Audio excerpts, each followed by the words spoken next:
नमस्कार बालमित्रांनो, आज बघा मी तुमच्यासाठी काय घेऊन आले। हे तर आहेत अंडी, पण ही अंडी जादूची आहे बरं का। आणि हे अंड फुटल्यानंतर यातून काय बाहेर येतंय ते आज आपल्याला पाहायचंय। चला, याच्यावरती तुम्हाला दिसतायत की अंक लिहिलेले आहेत, बरोबर की नाही। हा कुठला अंक आहे? 1। हा कुठला अंक आहे? 2। बरोबर। हा कुठला अंक आहे? 3। हा कुठला अंक आहे? 4। हा कुठला अंक आहे? 5। अगदी बरोबर। आणि हा 6। आणि हा कुठला अंक आहे? 7। अगदी बरोबर। हा 8। आता हा अंक कुठला आहे? 9। आणि हा अंक कुठला आहे? 10। अगदी बरोबर। बघा, आता हे जे अंडी आहेत त्या अंड्यांवरती नाव लिहिलेलं आहे, बरोबर, अंकांचं। आता या अंकांचे जे काही नाव आहे ते आपल्याला या अंड्याच्या आतमध्ये भेटणार आहे। चला तर आता अंड फोडायचे आपल्याला, ठीक आहे। बघायचं अंड कसं फुटतं ते। ओके, बघा आता हे अंड आता फुटणार आहे। सुरू। अंड फुटलं, छान दिसतंय का? पण या अंड्यातून पिल्लू नाही आलं बरं का बाहेर। यामधून काय आले बघा, हे अंकात 1 आपण असं लिहितो आणि हे अक्षरामध्ये लिहितो 1 म्हणा। 1। अगदी बरोबर। हे 1चं काय आहे? नाव। आता पुढचं पाहूया। पुढचं आता अंड फोडूया आपण। बघा, हा जो आहे 2 अंकात आणि हा अक्षरामध्ये 2। हा अंकातील 2 आणि हा अक्षरातील 2। पुढे पाहूया आता। अंड फोडायचं का आता हे?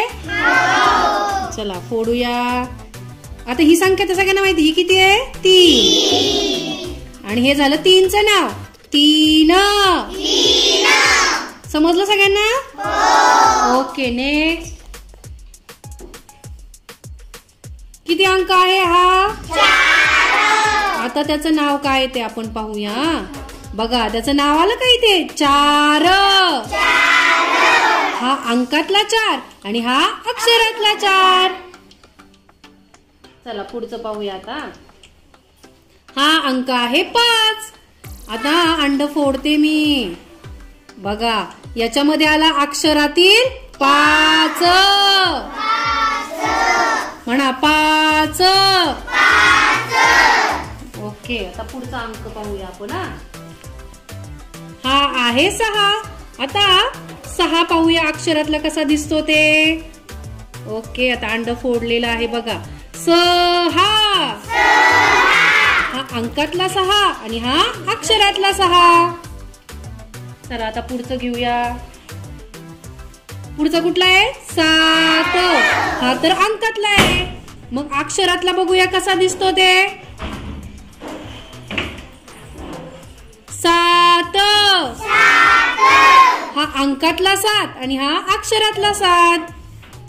आता पुढचं पाहूया अंक। हा अंक आहे 8। आता बघूया अक्षरातला कसा दिसतो ते। बघा, 8।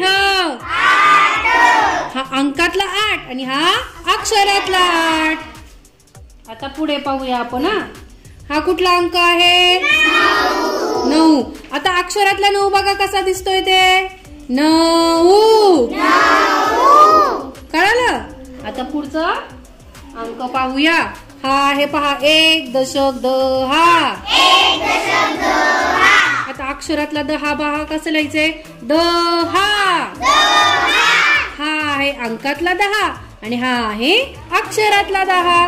ओके, बघा आता हे कसं दिसतंय, छान दिसतंय का? हा, आता तुम्हाला प्रश्न पडला असेल की हे कसं बनवायचं, तर हे जे अंड्याच्या आकाराचा कटआउट कापून घ्यायचा आणि त्याच्यामध्ये आणखीन एक स्ट्रीप बसवून त्याच्यावरती मी हे अक्षरामध्ये अंक लिहिलेले आहेत आणि हे अंकात लिहिलेले आहेत बाहेर. ओके, आता याच्या मागच्या बाजूने सुद्धा गंमत आहे बर का. आता इकडे पहा, असंच सेम. आता मी पलटी मारते हा, मग बघा तुम्ही. आता हे जे अंक आहेत ते कोणत्या भाषेतले आहेत रे? अगदी बरोबर. बघा, एका बाजूनी मराठी आणि दुसऱ्या बाजूनी कोणत्या ह्याच्यात लिहिलेले आहेत? सेम. बघा, म्हणा वन. इथे दाखवते बघा, हा आहे वन आणि त्याचं स्पेलिंग पण लिहिलेलं आहे. म्हणा ONE वन. Very good. पुढे म्हणा टू.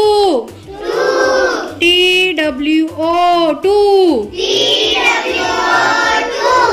पुढचं थ्री.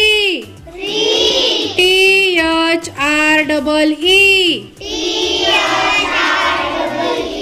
थ्री. पुढचा नंबर कोणता आहे? फोर. आता इथे फोरचं स्पेलिंग पण लिहिलेलं आहे. FOUR. फोर. पुढचं पाहूया. फाइव. FIVE. फाइव. चला पुढचा नंबर पहा. सिक्स. त्याचं स्पेलिंग आहे SIX. सिक्स. पुढचा नंबर आहे सेवन. बघा आता सेवनचं स्पेलिंग SEVEN.